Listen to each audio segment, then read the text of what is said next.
Once upon a wonderland, living with her friends high upon a tree, lived the most beautiful and kind-hearted creature, a lovely Iyabaki.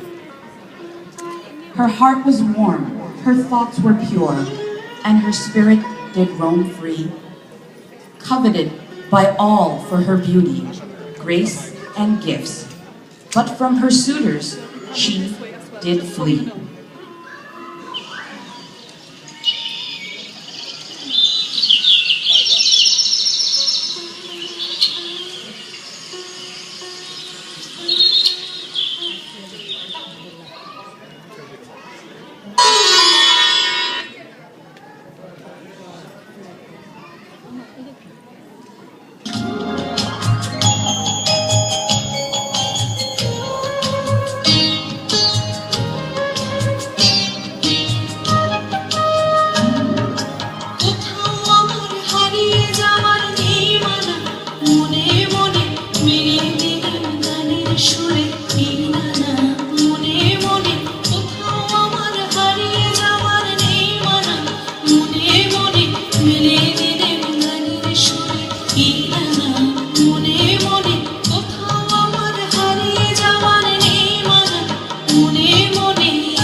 যখন অস্তে পড়ে ঢুলি মেঘে মেঘে আকাশ কুসুম তোলে সূর্য যখন অস্তে পড়ে ঢুলি মেঘে মেঘে আকাশ কুসুম